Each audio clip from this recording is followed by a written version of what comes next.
La première fois j'ai entendu parler de Hana Senesh, j'avais 16 ans, c'était dans les années 70. Et à cette époque-ci, on avait besoin de héros. Hana Senesh était parfaitement l'illustration de cette passion sioniste. Sortez, respirez, c'est le Quality Time.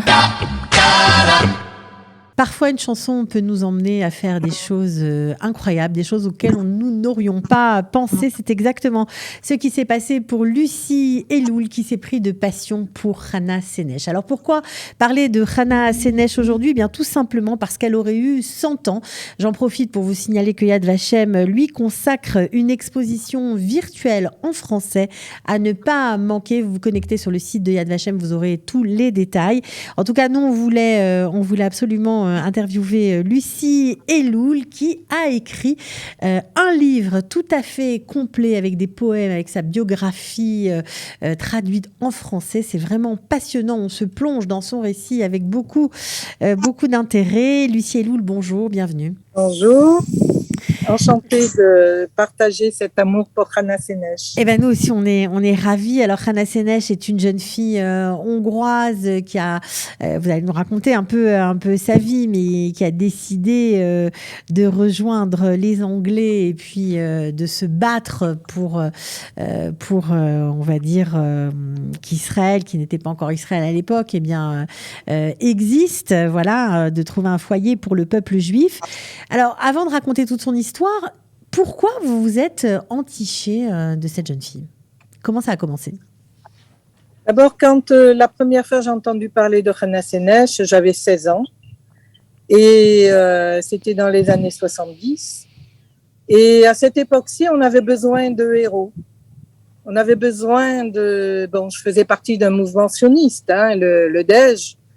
Et Hana Senesh était parfaitement l'illustration de cette passion sioniste. Elle était là, elle avait vécu pour Eretz Israël et elle avait fait don de sa vie. Donc, quand on a 16 ans, c'est quelque chose de très important, d'avoir comme ça une lumière qui vous éclaire dans votre vie de futur adulte. Alors, de là à y consacrer 2 ans de recherche, parce que c'est le temps que ça vous a pris pour collecter toutes ces informations, il faut dire que c'est un livre extrêmement précis. Je crois qu'il n'en a pas de semblable en français, en tout cas. Non. Et puis, c'est vrai qu'il a fallu petit à petit reconstituer son itinéraire. Et je n'ai pas publié dans le livre tous les endroits qu'elle a visités en Eretz Israël, tous les kibbutz, tous les moshavim. C'est fou comment à cette époque, alors qu'il n'y avait pas les transports que nous avons maintenant, il n'y avait pas de voiture, il y avait juste des vieux autobus. Et elle a réussi avec beaucoup de stops à faire le tour de tous les kibbutzim, tous les moshavim qu'il y avait à cette époque, en 1939. C'est incroyable. Il aurait fallu pour cela que je fasse encore tout un itinéraire et bon, valait mieux faire autre chose de plus intéressant, mais là encore il y a beaucoup de travail à faire. Alors, beaucoup de travail, évidemment. Vous l'avez fait par passion. Et en fait, ce qui vous a relié à elle, c'est tout simplement une histoire, on va dire, du hasard. Une histoire du hasard, j'aimerais dire ça comme ça. Vous avez fait votre aliyah en 1973, en pleine guerre de Kippour. Et lorsque vous avez finalement élu domicile près de Haïfa, vous êtes tombé sur la rue Hana Senesh. Voilà, c'était déjà en fait, le deuxième signe, puisque le troisième signe, il a été très fort. Lorsque ma propre fille a fait son aliyah en 96, elle est arrivée donc au kibbutz Mayan Zvi, à 10 kilomètres du kibbutz Hana Senesh Sdot Yam. Donc là, vous vous êtes dit, c'est pas possible. Il y a un truc qui est pas possible. Je peux pas rester comme ça. Il y a quelque chose à faire. J'ai été dans le petit musée de Sdot Yam, où bien sûr il y a tous les livres en anglais, les livres en hongrois, en espagnol, mais il n'y avait rien en français. Donc c'est là que je me suis dit, allez ma fille, vas-y, il y a du boulot, et lance-toi. Alors, une longue enquête de 2 ans, vous avez interviewé ses proches, vous avez même retrouvé un cousin germain à Nice. Incroyable. Oh. Incroyable. Figurez-vous que mon frère, Franck Laloux, qui est calligraphe et qui a calligraphié le livre, parle un jour avec un ami musicien de Hana Senesh, en lui disant, ma sœur est en train d'écrire une biographie sur Hana Senesh. Et alors il lui dit qui c'est Hana Senesh. Alors mon frère lui explique, dit tiens c'est curieux, mon père est hongrois de Budapest. Donc son fils va voir son père et lui dit dis donc tu connais Hana Senesh? Alors il lui dit bien sûr c'est ma cousine germaine. Incroyable. Et donc là tout le monde tombe des nues. Mon frère me dit il faut absolument que tu ailles voir André Biro, puisqu'il s'appelait André Biro, il est mort quelques années plus tard, juste après mon interview. Il me dit, il faut absolument que tu rencontres André Biro, c'est le cousin germain de Hana. Ah, je dis, et puis écoute, on y va. Ma mère et toute ma famille habitent à Nice, mon frère, ma mère, ma sœur. Donc, je saute dans la voiture et André Biro me reçoit et me raconte comment se passaient les vacances chez Hana, la vie de famille et tout ça. Ah, c'était un cadeau du ciel pour vous. C'était un cadeau du ciel. Et puis bon, cet homme m'a parlé de Aniko, puisque Hana, enfant, s'appelait Aniko. Elle s'est appelée Hana le jour où elle est arrivée en Israël. Et comment elle était déjà espiègle, intelligente. Elle écrivait des poèmes à 6 ans. Voilà, donc il m'a donné cette facette enfant de Hana Senesh. C'est pour ça que vous avez appelé votre livre Biographie d'un ange? Oui, je suis persuadée que c'est un ange. Peut-être elle aurait peut-être pas aimé, mais en fait c'est un ange parce qu'elle a traversé cette vie comme ça, toujours à vouloir faire plaisir, à se dévouer pour les autres, et même quand elle était au kibbutz Dottiam, c'était très dur. Elle vivait sur des tentes installées dans le sable, avec le froid, le vent.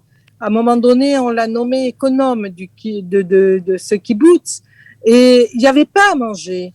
Elle était embêtée. Elle disait, mais comment je vais faire pour leur donner à manger? J'ai pas d'argent. Elle est arrivée même à faire des ménages dans des maisons de riches. Pour récolter de l'argent pour pouvoir payer de la nourriture. Pour pouvoir payer la nourriture des kibbutznikim. Donc, c'était quelqu'un qui avait comme ça un charisme et ce don que n'ont pas beaucoup de gens, sauf les anges. Ah ouais. Alors en plus de tout ça, elle était évidemment poétesse. On va lire peut-être son dernier poème, je crois, tout à l'heure. Mais juste avant, expliquer que en plus d'être poétesse, elle était aussi une combattante. Elle n'a pas hésité à se faire parachuter dans les lignes ennemies, à retourner en Hongrie. C'est comme ça qu'elle a été d'ailleurs malheureusement attrapée. Et vous racontez dans votre livre injustement condamnée. Pourquoi ? Elle a été injustement condamnée parce qu'à l'époque, on n'assassinait pas, et encore plus les jeunes comme ça. Elle avait 23 ans. Elle avait 23 ans. Ils étaient mis, parce qu'il ne faut pas oublier que les Russes étaient aux portes de Budapest. Ils allaient délivrer Budapest, ils allaient délivrer la Hongrie. Donc c'était imminent. Donc le capitaine Simon, quand il a décidé son exécution, c'était vraiment pour son ego à lui. Pourquoi ? C'est parce qu'elle lui a tenu tête. Si vous voulez, je peux lire la déclaration de Hana Senesh qu'elle a donnée allez-y. À ses juges qui lui demandaient si elle plaidait coupable. Elle répondit avec force et conviction « non coupable ». Puis prenant la parole, elle ajoute « Je n'accepte pas l'accusation de trahison envers mon pays natal, la Hongrie.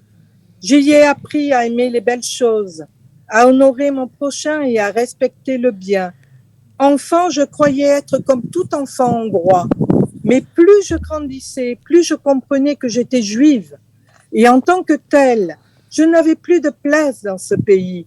Je me suis éveillée de mon rêve, du rêve de mon père et du père de mon père. J'ai compris que je n'avais plus de patrie, de vraie patrie. Alors je suis partie en bâtir une nouvelle pour moi-même, mais aussi pour tous les Juifs, une vraie patrie. Ce n'est pas moi qui suis traître à mon pays, mais vous et tous ceux qui ont causé le malheur de mon peuple. Je vous implore, n'ajoutez pas à vos crimes, sauvez mon peuple alors qu'il est encore temps, car chaque Juif qui restera en vie en Hongrie vous jugera lors de votre défaite. La jeune fille refusa de demander la clémence et au moment de l'exécution, elle refusa le bandeau qu'on lui tendait. Elle resta maître de son destin jusqu'au bout. Eh ben, c'est vraiment très, très, très, très émouvant. Alors, j'imagine que c'est un livre à lire par tous. Tout le monde peut s'y retrouver. Tout le monde peut apprendre des choses, petits et grands. Absolument. J'ai voulu faire un travail exhaustif pour donner envie d'aller encore plus loin parce que elle a écrit bien sûr son journal que j'ai traduit certains extraits. Oui, c'est ça que dans le livre, d'ailleurs, vous mettez en sous-titre sa vie, ses poèmes hébraïques et son journal hébreu. Donc ça, c'est génial, voilà. C'est passionnant. Voilà.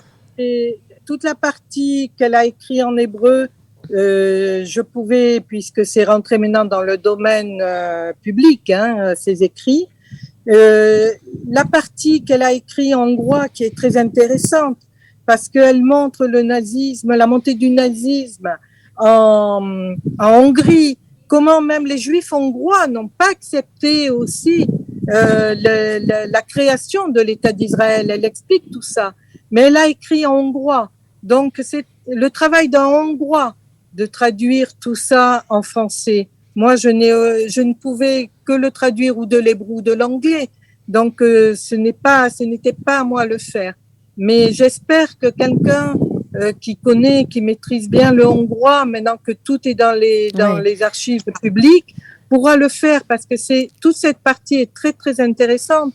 On voit aussi dans cette partie, la partie hongroise, comment cette jeune fille issue d'un milieu juif très bourgeois, très aisée, surtout la famille de sa mère, Catherine Sénèche,